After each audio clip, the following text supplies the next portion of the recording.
नमस्कार।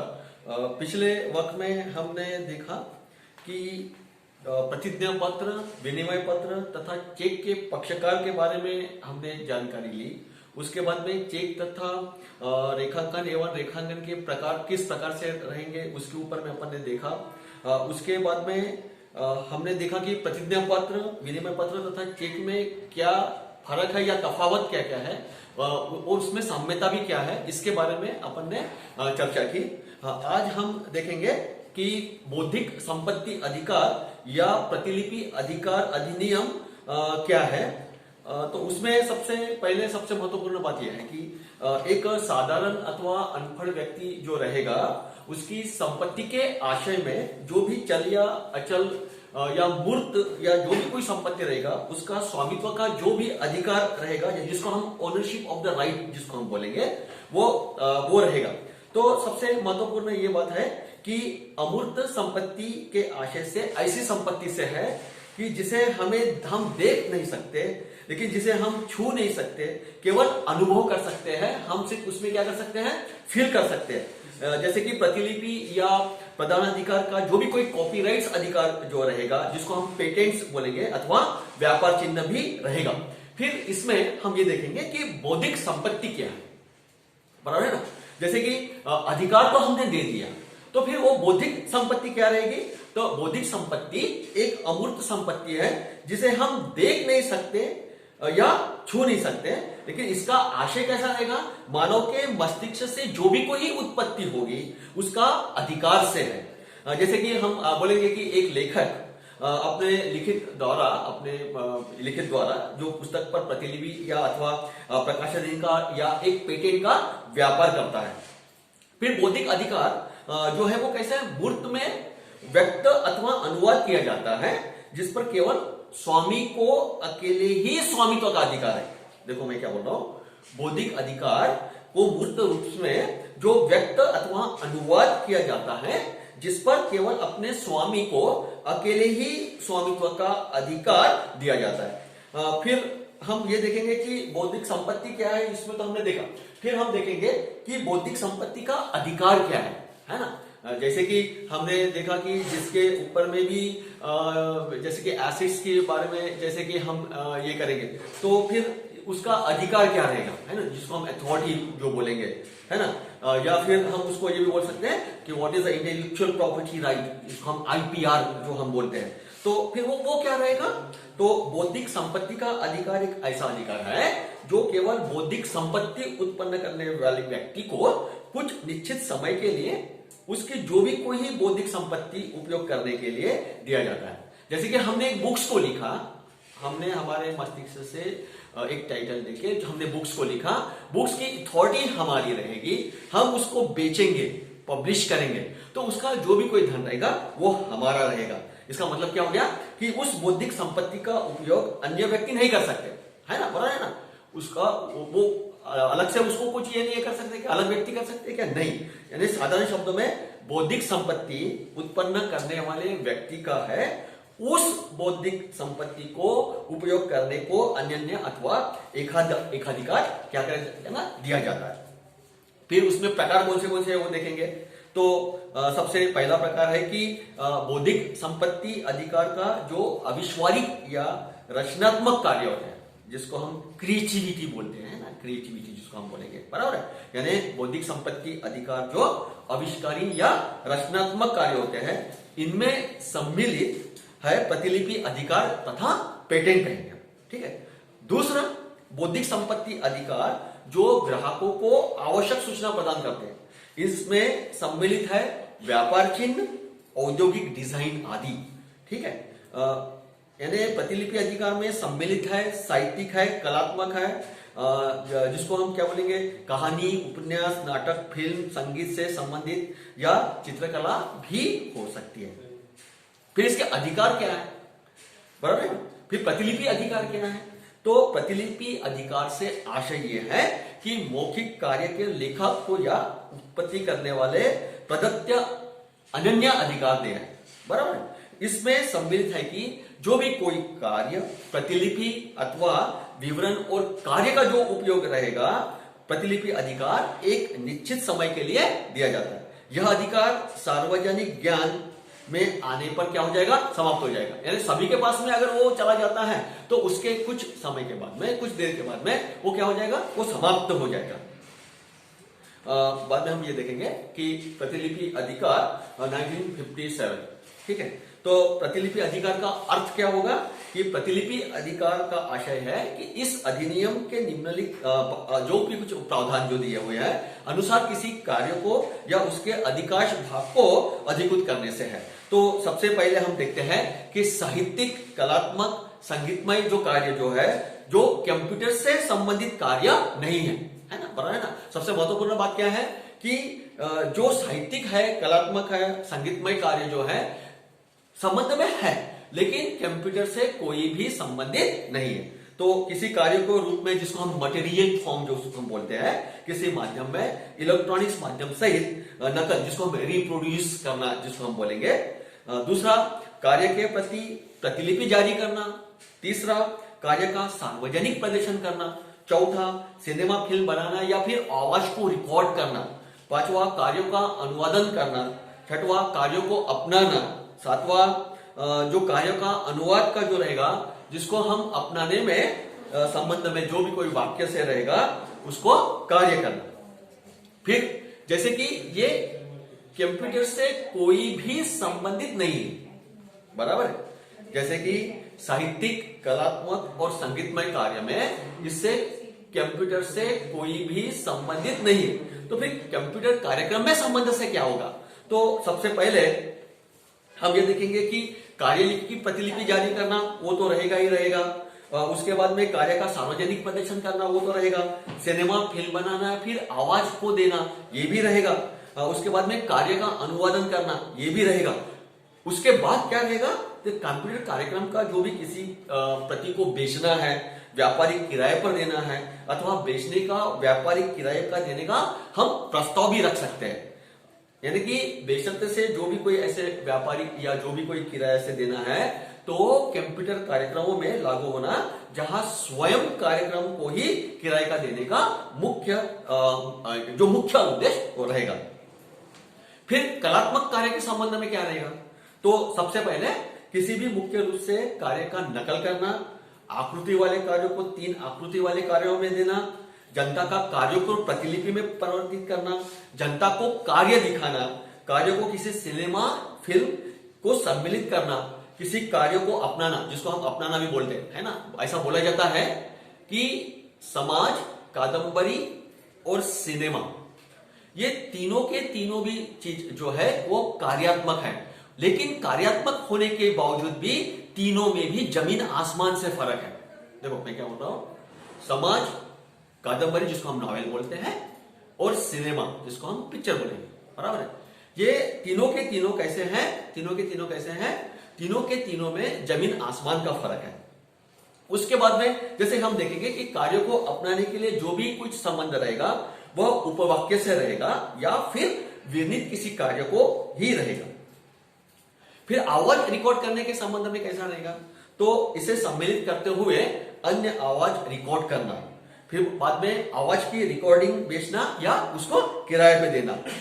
रिकॉर्ड की गई आवाज जो है वो जनता को सुनाना। ये हो गया अपना साहित्यिक, कलात्मक, संगीतमय, कंप्यूटर से संबंधित नहीं और कंप्यूटर से संबंधित। उसके बाद में हम देखेंगे कि प्रतिलिपि का अधिकार या स्वामित्व क्या है। प्रतिलिपि का अधिकार तथा स्वामित्व क्या है? तो साहित्यिक, नाटक अथवा कलात्मक कार्य में जो भी कोई संबंध लेखक द्वारा समाचार पत्र, मैगजीन और इसी प्रकार की जो भी कोई पत्रिका का प्रकाशन रहेगा उसके संबंध में जो भी कोई स्वामी रहेगा उसका सेवा या प्रशिक्षण के अंतर्गत में किसी विपरीत अनुबंध के न होने पर, तो न होने पर क्या रहेगा? ठीक है। उसके बाद में दूसरा क्या रहेगा? उपयुक्त स्वामी पे प्रथम स्वामी होना, है ना। उपयुक्त स्वामी पे प्रथम स्वामी होना, तो उसमें क्या रहेगा?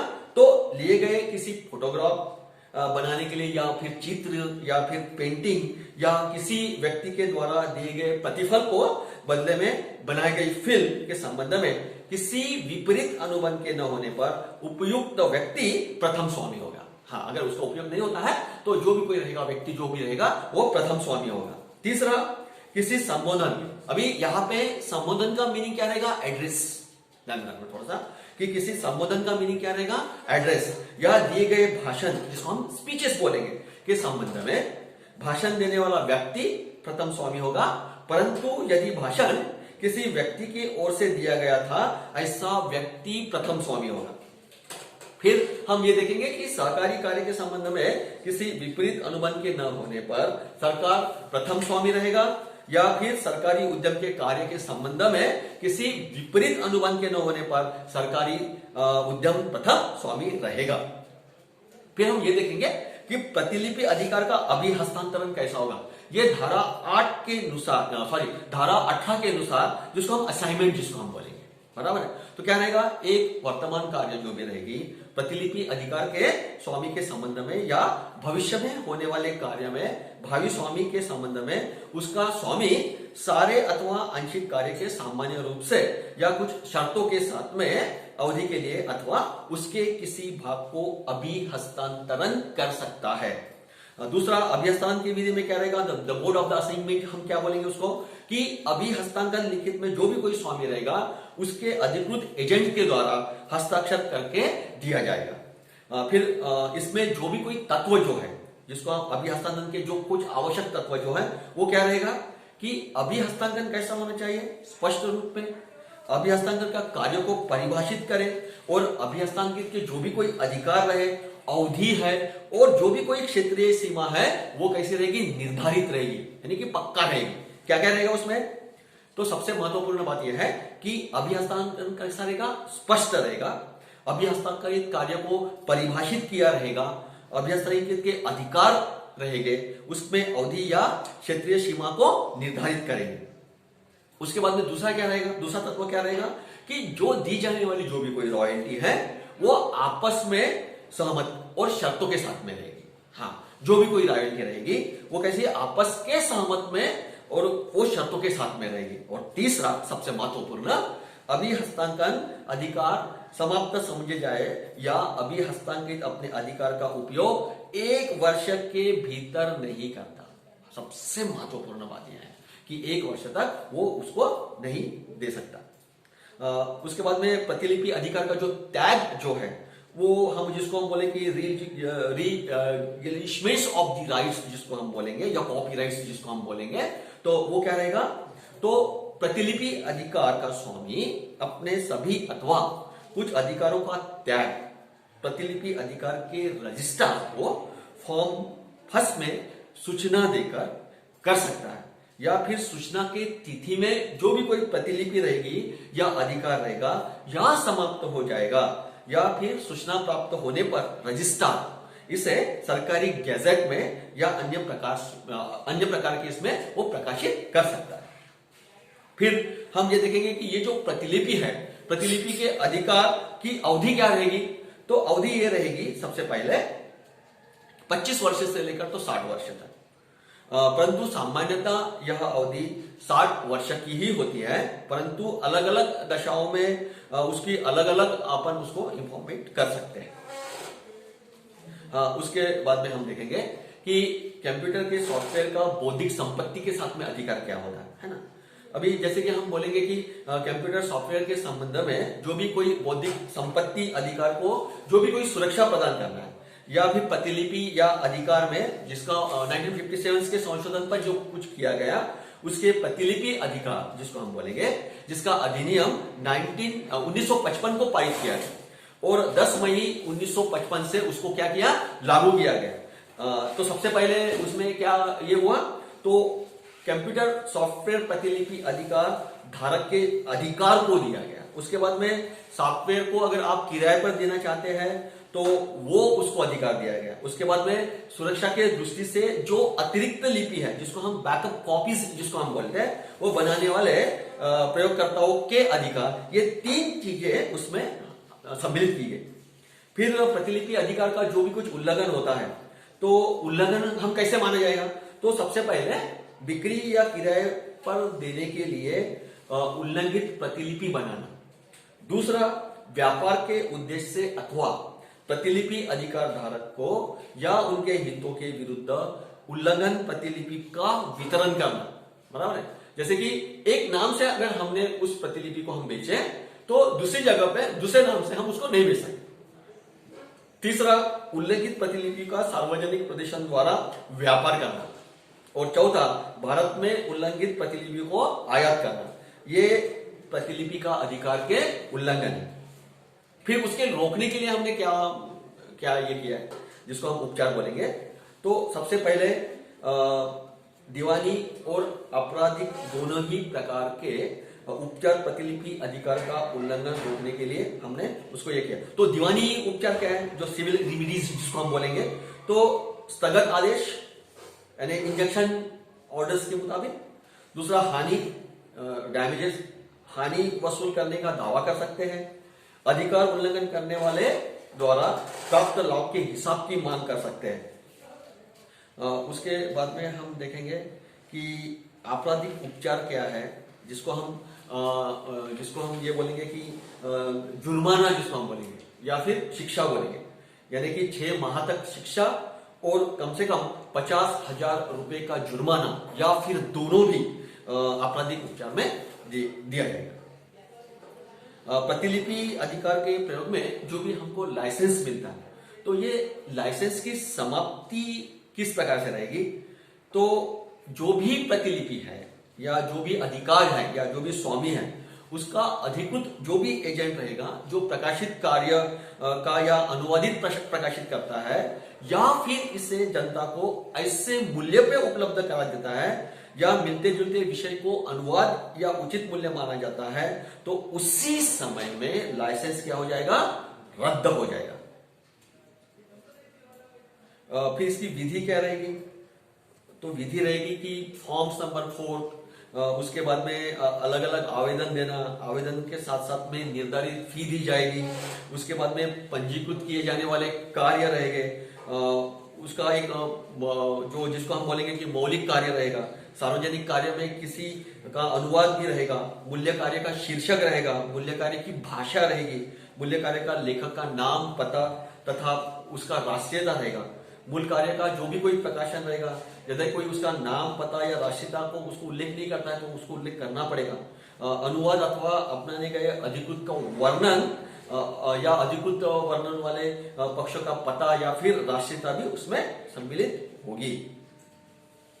Okay, thank you.